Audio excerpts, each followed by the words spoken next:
Ils cherchent tous la même affaire, et ils ont la boussole pour la trouver. Asséna Madame Lebrun avec conviction.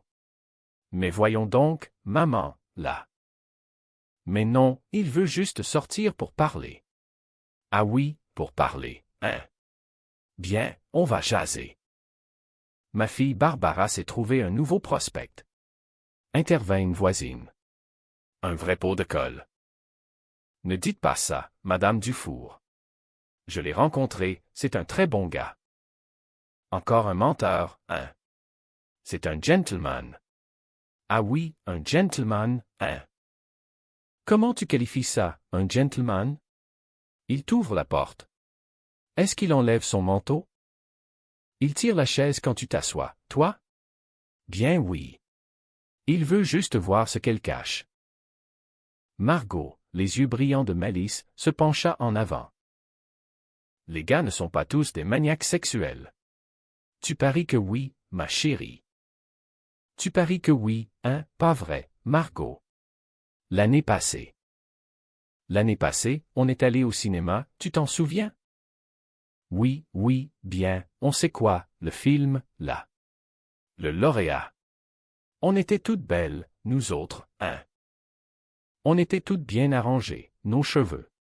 Moi, j'avais l'air d'une star. Là, ça ne faisait pas 5 minutes qu'on était dans le cinéma, d'accord?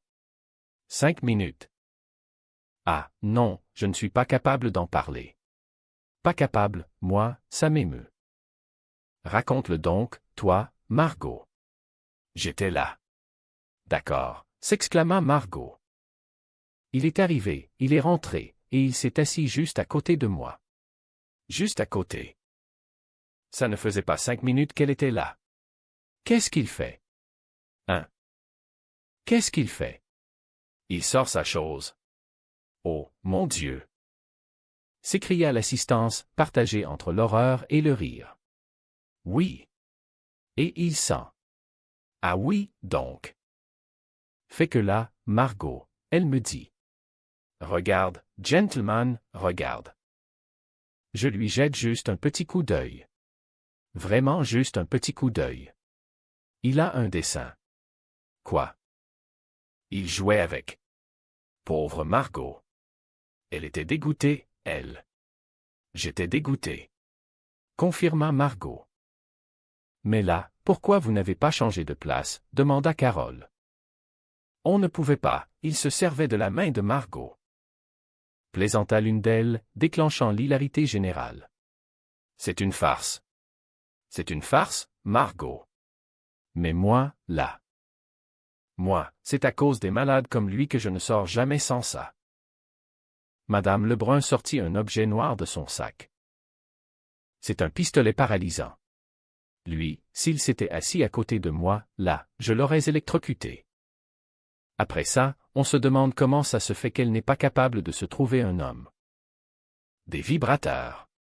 Excusez-moi, je vous demande pardon tout de suite, là? S'offusqua Carole. Bien, de nos jours, c'est ça que font les femmes. Elles s'achètent des vibrateurs. Veux-tu la fermer, Margot? Non, je suis sérieuse, Germaine, c'est vrai.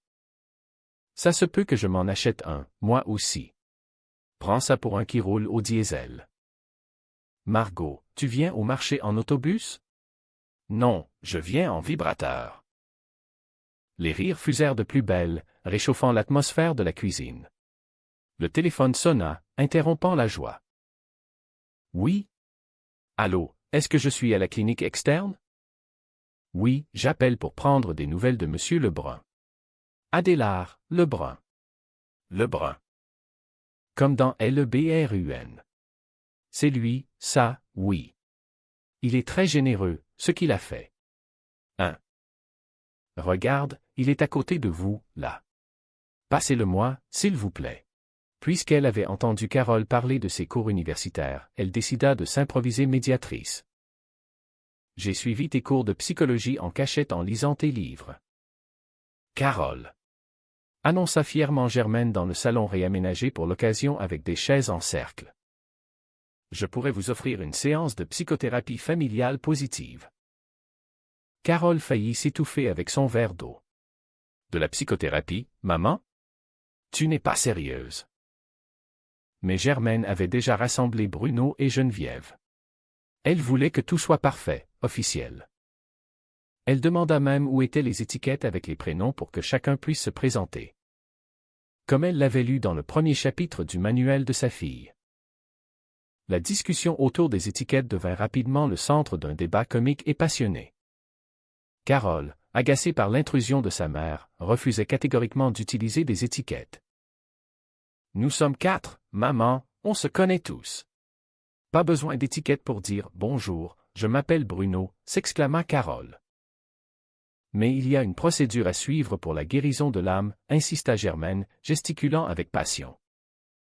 Tu ne peux pas atterrir un grand avion sans suivre la procédure dictée par la tour de contrôle. Le ton monta légèrement, réveillant de vieilles rancunes fraternelles et maternelles. Germaine rappela à Carole son premier amour d'adolescence, un certain Tommy Lalancette. Un garçon turbulent à moto qui avait fait frémir le cœur de la jeune Carole à l'âge de 16 ans. Tu étais tellement amoureuse de ce garçon, se souvint Germaine avec un mélange de nostalgie et de moquerie protectrice. Mais moi, je veillais au grain. Je t'ai sauvé d'une vie d'incertitude. Carole, touchée au vif, avoua qu'elle se sentait parfois trop étouffée par cet amour maternel omniprésent. Après un échange vif mais plein d'amour sous-jacent. Carole quitta la pièce pour retrouver son calme, laissant Germaine seule avec le jeune couple. Le silence bienfaisant revint dans le salon. Bruno regarda Geneviève avec une tendresse infinie. Le petit conflit familial avait eu un effet inattendu, il leur avait prouvé que, malgré les tempêtes, l'amour véritable résistait à tout. Geneviève, dit doucement Bruno, s'agenouillant sur le tapis fleuri du salon. Je suis vraiment désolé pour mes hésitations. Tu as raison. Est-ce que tu veux m'épouser et que nous construisions notre propre petit nid douillet? Geneviève fondit en larmes de joie. Mais oui, Bruno. Bien sûr que oui. Germaine, témoin silencieux de cette demande en mariage magnifique, serra les poings de bonheur. La famille s'agrandissait. L'amour triomphait de tous les obstacles du quotidien. Chapitre 8. L'annuaire du destin et la paix du cœur. Le soir tombait lentement sur le quartier tranquille. Germaine monta doucement les escaliers pour rejoindre la chambre de Carole. Elle tenait dans ses mains un vieil annuaire téléphonique aux pages jaunies par les années. Elle frappa doucement à la porte. « Carole? C'est maman.